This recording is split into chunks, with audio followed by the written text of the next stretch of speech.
pardon my French, but I fucking love this game. Now this won't be extremely in-depth, but I'll cover most of the important talking points, and anything I leave out I did so just because of how much damn information there was to cover. Sony removed the game from the PlayStation Store, and from what I've gleaned from just the massive shitstorm on Twitter, last-gen consoles don't like this game very much. But give the devs some space, alright? With the vast scope of this project, there were bound to be problems on release date. F's in chat, boys. I'm sorry to the console peasants that are currently missing out, but unless if you join us on Mount Olympus, nay, the Garden of Eden, it really isn't going to be the same glorious experience, so get good. Okay, all jokes aside, this game is a masterpiece, and I loved every minute of it. If you can run it with an RTX card using DLSS, it's a great looking and running game. Yes, I do realize that alienates the vast majority of my fellow gamers out there, and that's unfortunate, because this game is pretty special.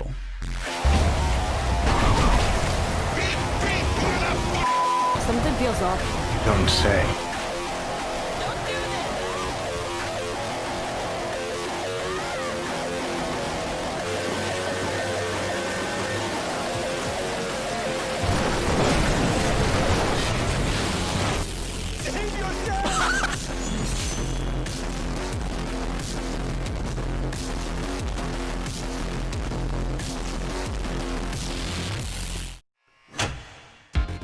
Now, obvious bugs aside, and aside from the few times an NPC had a stroke and I had to reload the entire mission just to continue the quest on hand, I myself didn't have many issues.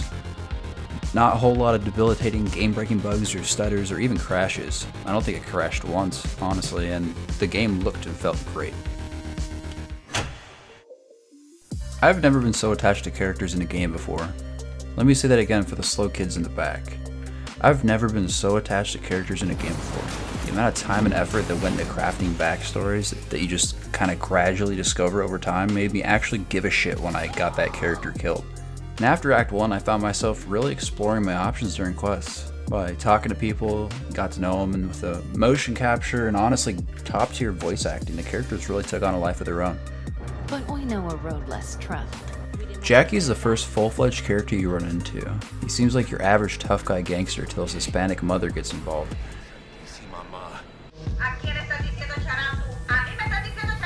You befriend him and the two of you have a grand old time, kicking the snot out of the competition as you take it to the streets and make a name for yourselves. As time goes on, that tough guy persona falls away and you see that he really is just this big old teddy bear that loves his girlfriend. Some believe uncertainty is an evil that should be dispelled through divination. Time passes and you start taking higher and higher risk jobs until eventually the inevitable happens. Jackie, you're bleeding! In the process of stealing some secret biochip from Arasaka, Man, fuck those guys. T-Bug gets killed, and Jackie equips the biochip, but he gets mortally wounded. He gives you the chip and you put it in your own head, and then after he bites the bullet, you make your escape and go to meet the fixer who set the whole operation up. T-Pain. Woo! Let go, let go. Look, we about to get it brackin' in this bitch. You just tuned into the littest channel on Twitch. And I am T-Pain, you know the OG. So when you think of legends, I am one of those kings. Let's go, check! And just like that, you're dead. Or are you? Enter Johnny Silverhand.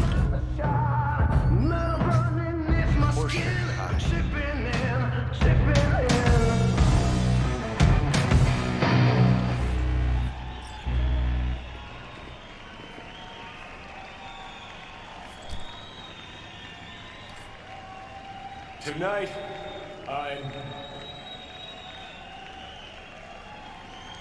here to say goodbye to all of you.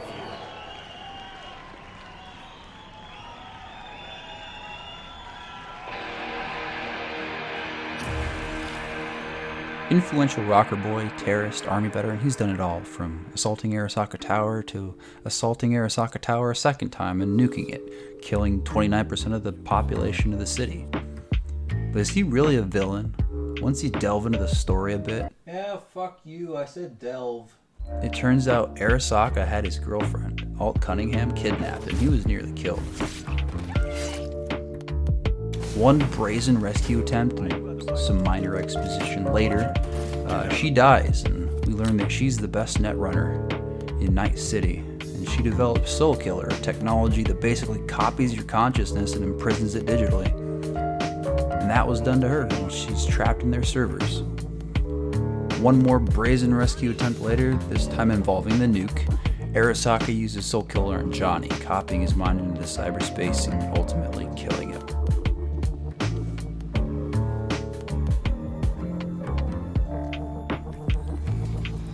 Johnny Silverhand acts as your guide to the city and is with you for better or worse through most of the game.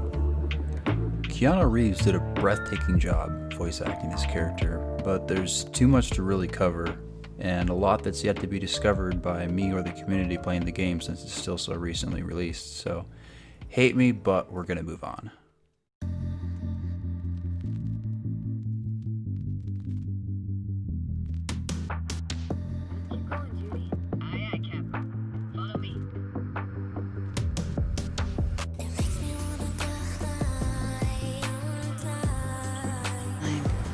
I actually called you because I wanted to say goodbye. Judy fucking Alvarez. The main attraction. The amount of waifu shit that I've seen on YouTube and Twitter in the last week, I gotta admit, she pushed all the fucking right buttons for me. I mean, look at her. She's the goth girlfriend of Legend. But she's not into dudes, so... just like in real life, I got rejected, and it was sad.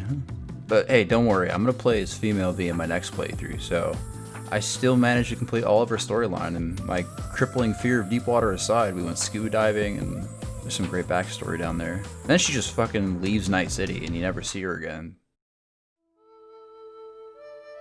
Yes, it broke my little gamer heart, but as time progresses, you help her rescue a friend that goes missing, Evelyn Parker, who, after an honestly pretty scuffed series of events, takes her own life, which kind of fucks Judy up. So she does the only thing she really can do in her situation. She plans a hostile takeover of her workplace. Not only did I enjoy the absolute shit out of that mission, but there was one of those golden moments where I literally sat back in my chair and went, holy fuck. Without a doubt, she's 2017 me's type, and I honestly couldn't help going when she was introduced to V for the first time. 10 out of 10. It's perfect. All great, Pan Am. We're going home.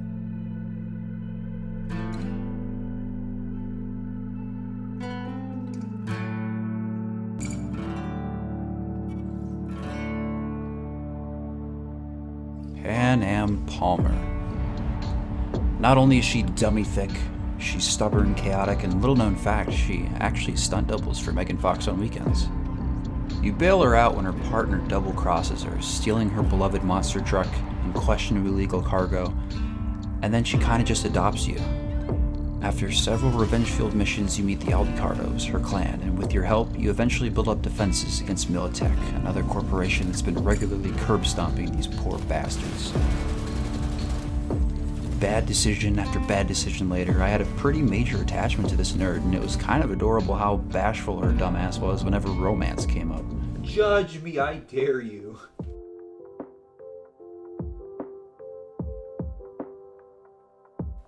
When I hit the endgame decision, I was mad. 4 impossible decisions. Choose between all your favorite characters, or kill yourself.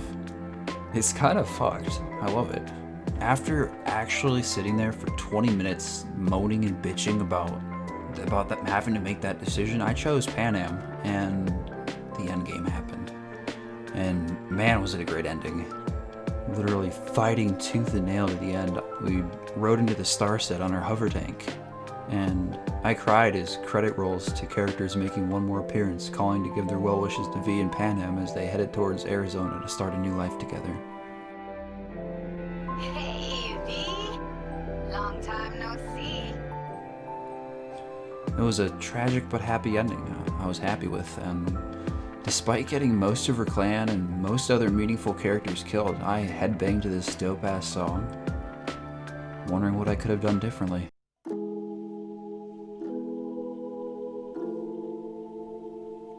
And that kind of brings us to the core of what this game is about.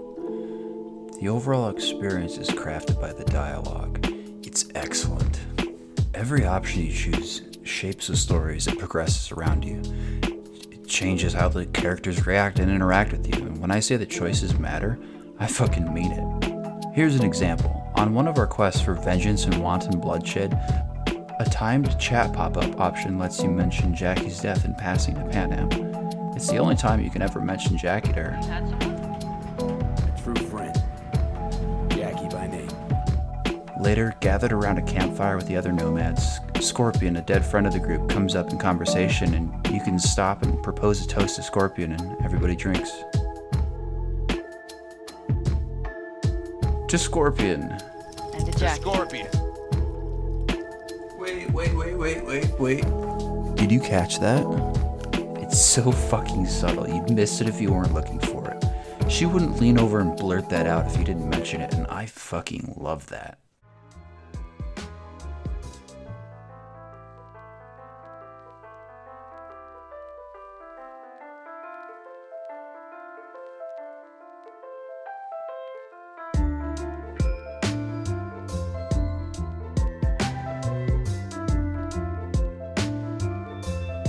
The overall pacing of the story is pretty great.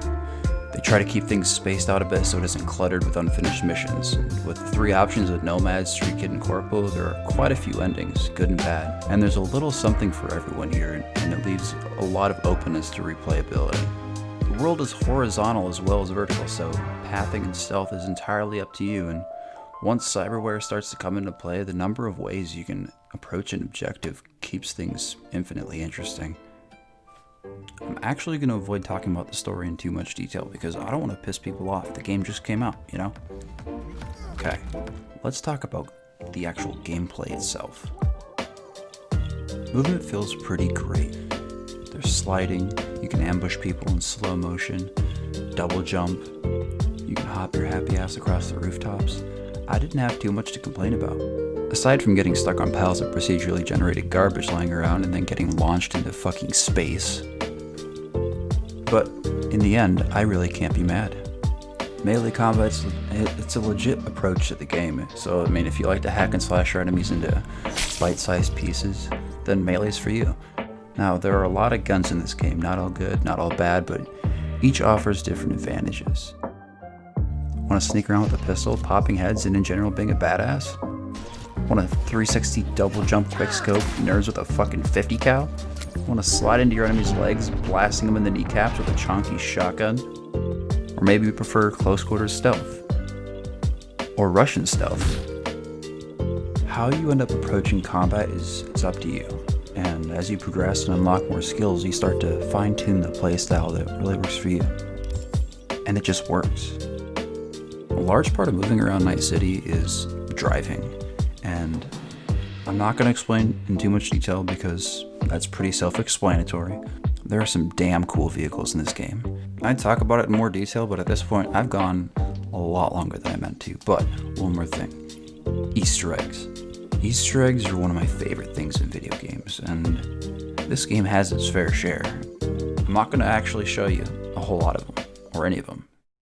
I'll show you one. Either you shut down, or I'll turn you into a scrap heap. Here come the test results. You are a horrible person. I'm serious. That's what it says. A horrible person. We weren't even testing for that. I love it. I guess what I'm really getting at is, I know how bad people are saying the game is, and if you play it, maybe you'll agree depending on the platform you're on, but give it a chance. For me, ignore the surface level bugs and just love this game, damn it. Oh, and one more thing. This is the timeline for this video. Scripting, voiceovers, game footage, musical arrangements, sound effects, images, visual effects, subtitles. It took a minute to make this, and in the holiday spirit, if you could leave a like on the video, it'd really make my day. Thank you so much for watching, and Merry Christmas. Why don't we just get this started? I don't need another pointless story. Bitch, I march all on your sadness. I don't got no time for tragic, cause this world is full of madness. Every day some new shit happen. I just roll up, smoke up, drink up, but I stay away from trapping. Just to make the clean green is the reason why I'm rapping. I hit the double like Russ. Ooh, taking your girl is a must. Ooh, she taking my kids like a bus. Ooh.